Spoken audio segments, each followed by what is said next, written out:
صوم عاشورہ پہلے فرض تھا. یہود یہ روزہ رکھتے تھے کیونکہ اور یہ روزہ فرعون سے نجات کے شکرانے میں رکھا جاتا تھا. آپ نے دیکھا کہ یہود روزہ رکھتے ہیں. یہ کیوں رکھتے ہیں؟ کہ یار ہم اس لیے روزہ رکھتے ہیں کہ اس مہینے میں اس دن ہمیں نجات ملی تھی فرعون سے، اس لیے بنی اسرائیل روزہ رکھتے تھے اس کے شکرانے میں. تو آپ نے فرمایا کہ ہاں یہ روزہ ہم بھی رکھیں گے لیکن ہم یہود کی مخالفت کریں گے. صحابہ نے عرض کیا کہ یہود کی تو ہمیں مخالفت کرنی ہے، اس دن تو وہ روزہ رکھتے ہیں. فرمایا کہ اگر میں اگلے سال تک باقی رہ گیا تو میں 2 دن کا روزہ رکھوں گا، 9 کو بھی اور 10 کو بھی. اس لیے 2 روزے رکھنے چاہیے، 9-10 رکھو یا 10-11 کا روزہ رکھو. 9-10 یا 10-11 یہود کی مخالفت. جب نیک عمل میں ان کی مخالفت ہے تو برے اعمال میں کتنی مخالفت کرنی چاہیے. جب ایک نیک عمل میں بھی ان کی مخالفت کرنی ہے، حالانکہ روزہ نیک عمل ہے، اگر وہ 1 روزہ رکھیں تو ہم 2 روزے رکھیں گے ان کی مخالفت میں. تو میں سوچ رہا تھا میں آج کہ جب نیک عمل میں مسلمان کے لیے یہود کی مخالفت کا حکم ہے تو ان کے برے اعمال میں کتنی مخالفت کا حکم ہوگا. حالانکہ روزہ نیک عمل ہے مگر اس میں بھی ان کی مخالفت کرنی ہے، روزہ چھوڑ کر نہیں بلکہ 2 روزے رکھ کر، کہ ان کا معمول 1 روزے کا ہے. آپ نے فرمایا صحابہ سے کہ تم 2 روزے رکھو، یا 9-10 کا روزہ رکھو یا 10-11 کا روزہ رکھو. لیکن میرے دوستو عزیزوں، امت نے اعمال کے مواقع کو علم اور احتساب نہ ہونے کی وجہ سے رسم اور بدعت بنا لیا ہے.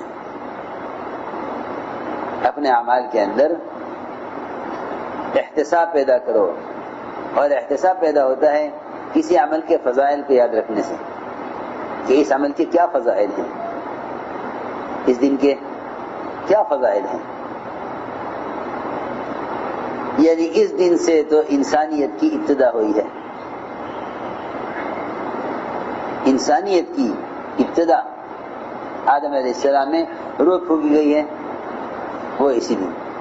سب سے پہلا کام یہ ہوا کہ آدم علیہ السلام کے پتلے میں روح ڈالی گئی، اور ابراہیم علیہ السلام کی پیدائش بھی اسی دن ہوئی، اور موسیٰ علیہ السلام کو ان کی قوم کو نجات فرعون سے اسی دن ملی، اور یوسف علیہ السلام جیل سے اسی دن نکالے گئے، اور ادریس علیہ السلام کو ورفعناہ مکان علیہ، رفعناہ مکان علیہ یعنی ادریس علیہ السلام کو اونچے مقام پر پہنچایا، یعنی جنت میں.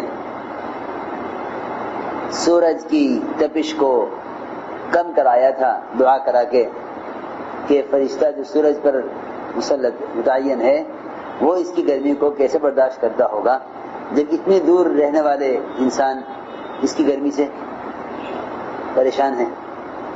اللہ سے دعا کی کہ اللہ اس فرشتہ جو تو نے سورج سے متعین کیا ہوا ہے اس سے گرمی کو کم کر دے. اس دن فرشتہ نے محسوس کیا کہ آج مجھے سورج کی گرمی تپش کم محسوس ہو رہی ہے. اللہ سے پوچھا، اللہ نے فرمایا کہ ہاں ہمارا ایک بندہ ہے جسے تیرے لیے یہ دعا کی، ہم نے اس کی دعا پر تیرے لیے سورج کی گرمی کو کم کر دیا. کون بندہ ہے وہ؟ کہ وہ ادریس ہے. کہ اللہ جب اس نے میرے لیے یہ کیا ہے تو کیا میں اس کی ملاقات نہ کروں؟ کہ ہاں ضرور مل گیا ہو. آئے تو ادریس علیہ السلام کہ بھئی بات یہ ہے کہ میرا یہ کام کر دو. کہ کیا؟ کہ سیر کرا دو ذرا جنت دوزخ.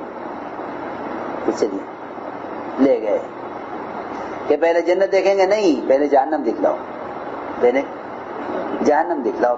کیسے لوگ پہلے جہنم دیکھ، پہلے جہنم دیکھی، پلسرات دیکھا، پھر جنت میں گئے، جنت میں ساری جنتیں دیکھی. میری کون سی ہے؟ کہ یہ آپ کی جنت، اس میں داخل ہوئے. میں کہا اچھا تم جاؤ، اب تم جاؤ، چھٹی تمہاری، ہم تو یہاں رہیں گے. کہ نہیں، یہاں آپ کیسے رہیں گے؟ یہ کیسے نہیں رہیں گے؟ اللہ نے فرمایا ہے جو جنت میں داخل ہو جائے گا وہاں سے کبھی نکالا نہیں جائے گا۔ فرشتے نے کہا اللہ نے یہ بھی تو کہا ہے وَإِن مِّنكُمْ إِلَّا وَارِدُهَا كَانَ عَلَىٰ رَبِّكَ حَتْمًا مَقْضِيًّا، یہ بھی تو کہا اللہ نے۔ تو جی صاحب نے کہا اسی لیے تو پہلے جہنم ہو کر آیا ہوں، وہاں سے اس لیے گزر کے آیا ہوں۔ ہم تم یہاں سے جائیں گے نہیں۔ اللہ نے فرمایا چھوڑ دو میرے بندے کو۔ وَرَفَعْنَاهُ مَكَانًا عَلِيًّا، ادریس علیہ السلام اسی دن جنت میں داخل کیے گئے، اور نوح علیہ السلام کی کشتی جودی پہاڑ پر اسی دن آ کر رکی، یونس علیہ السلام مچھلی کے پیٹ سے اسی دن باہر پھینکے گئے، اور موسیٰ علیہ السلام پر توریت اسی دن نازل کی گئی، ابراہیم علیہ السلام کو آگ میں اسی دن ڈالا گیا، اور آدم علیہ السلام کی توبہ بھی اسی دن قبول ہوئی۔ اتنا کچھ اس مہینے میں کرنے کا ہے کہ رمضان کے بعد سب سے افضل مہینہ وہ محرم کا ہے، کیونکہ اللہ کا مہینہ ہے۔ شہر اللہ، اس مہینے کے ساتھ اللہ کی نسبت ہے، شہر اللہ المحرم۔ بہت بہت نیکی کمانے کا مہینہ ہے، مگر جہالت نے اور بدعتوں نے اور پچھلوں کو دیکھ کر عمل کرنے والوں کے عمل نے بجائے انفاق کے اسراف پر ڈال دیا، اور بجائے اتباع سنت کے بدعتوں پر ڈال دیا۔ یعقوب علیہ السلام کی بینائی بھی اسی دن واپس ہوئی، یعقوب علیہ السلام کی بینائی چلی گئی تھی،